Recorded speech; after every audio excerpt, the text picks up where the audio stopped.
Selamat pagi semuanya, perkenalkan saya Febrian Alicia Simanjunta. Saya dari kelas Asindo A 2018,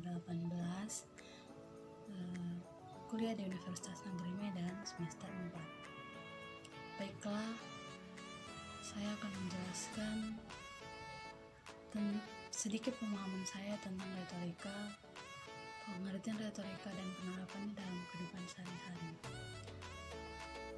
Sebelum kita melanjut kepada pemahamannya, sebelumnya jangan lupa like, subscribe, dan komen.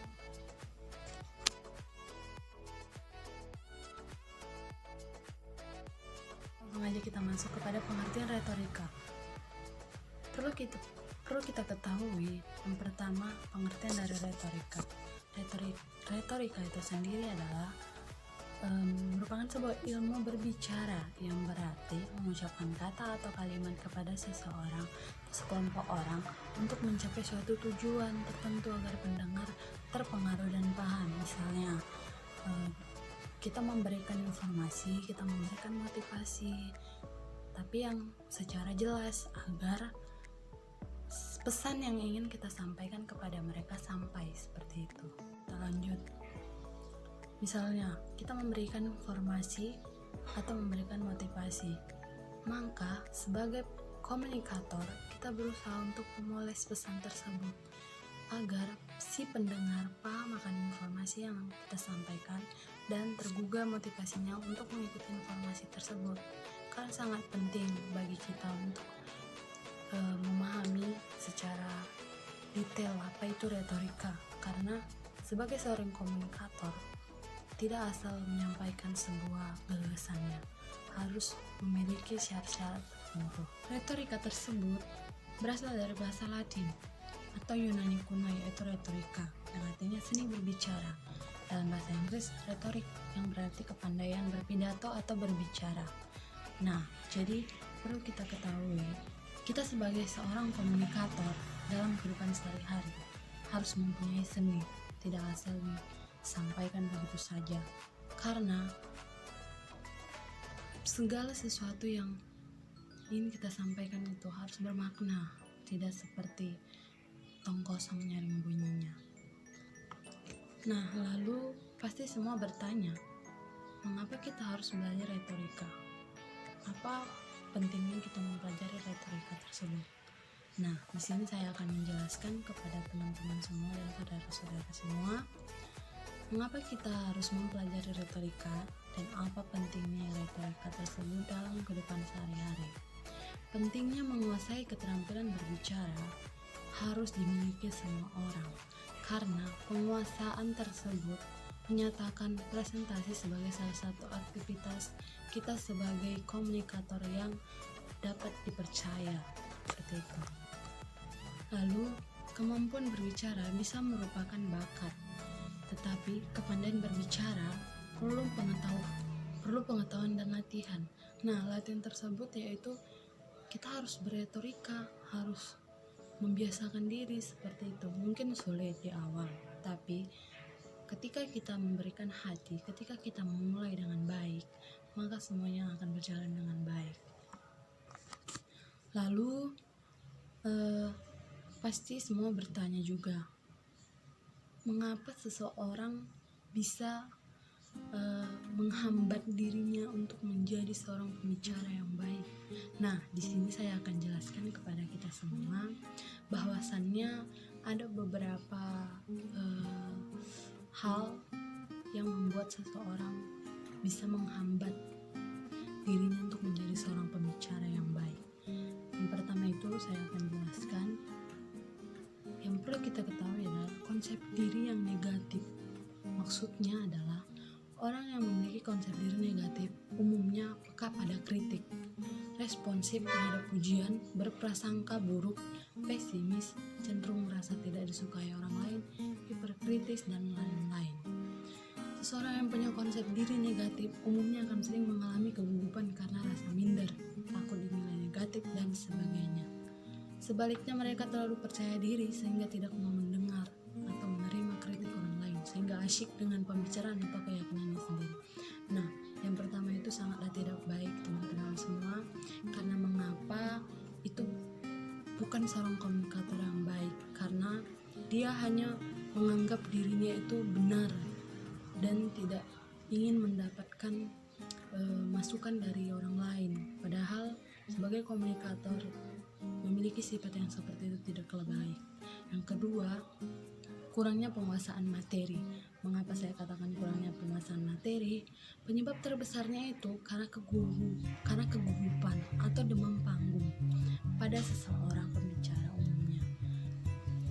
Keterkaitannya itu berhubungan dengan ketidaktahuan tentang apa yang harus dibicarakan. Tidak ada persiapan, tidak ada latihan, seperti itu. Penguasaan materi terkait dengan persiapan seseorang, semakin baik persiapan yang dilakukan, semakin bagus penguasaan materinya. Kurangnya persiapan materi biasanya disebabkan oleh kemalasan yang bersangkutan untuk mencari dan mengumpulkan materi selengkap mungkin, dan ketidaktahuan akan hal tersebut, hal-hal baru seperti itu. Yang ketiga, kurangnya penguasaan keterampilan berbicara. Di sampingnya kurangnya penguasaan materi, penyebab demam panggung juga bisa muncul dari ketidaktahuan tentang bagaimana cara penyampaian atau takut salah dalam menyampaikan. Sampai di sini nampak jika berbicara perlu dipelajari dan berlatih. Bagaimana penerapan retorika dalam kehidupan sehari-hari? Baik, saya akan menjelaskannya.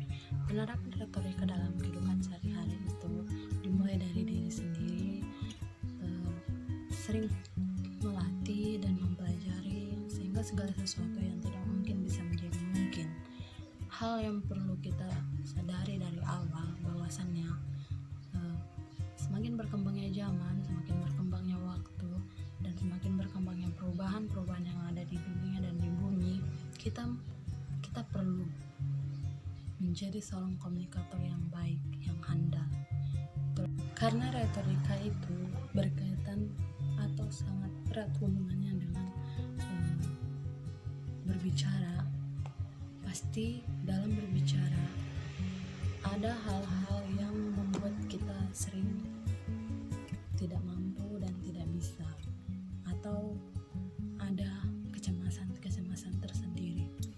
Nah, di sini saya akan coba menjelaskan cara mengatasi kecemasan berbicara itu sendiri bagaimana.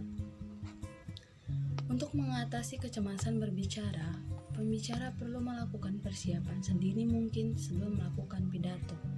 Ada beberapa cara yang dapat ditempuh oleh orator untuk mengatasi suasana yang bisa membuat gugup dan gagap saat tampil di atas mimbar. Yang pertama, terdapat dua metode mengendalikan kecemasan komunikasi atau kecemasan berbicara. Metode jangka panjang, yaitu membicara secara berangsur-angsur, mengembangkan keterampilan, mengendalikan kecemasan berbicara.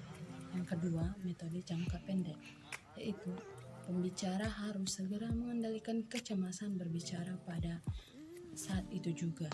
Jadi, teman-teman semua, retorika itu perlu dan alangkah baiknya dalam kehidupan sehari-hari,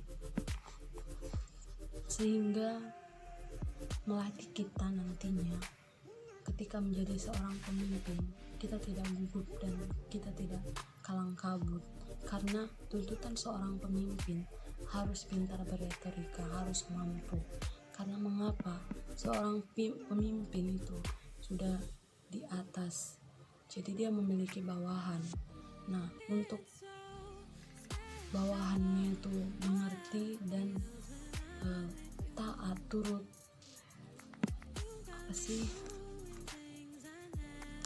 Jadi untuk kesimpulan dari hasil pemaparan saya adalah kita sebagai seorang komunikator dituntut untuk mengetahui syarat-syarat dalam retorika yang baik. Apalagi kita seorang mahasiswa, kita seorang pemimpin, dan sebagainya. Tidak ada salahnya untuk kita mempelajari retorika, karena retorika tidak memandang umur, tidak memandang usia, tidak memandang jabatan. Apapun jabatan kita, apapun titel kita, dan berapapun usia kita dituntut benar-benar untuk mengetahui dan melatih dalam hal berretorika, karena sangat penting Beretorika dapat digunakan di mana saja dan kapanpun. Langkah baiknya jikalau kita sadari sekarang, lebih lagi mendalami, lebih lagi memahami. Demikian hasil dari pemahaman saya tentang beretorika dalam kehidupan sehari-hari dan syarat-syarat dalam beretorika.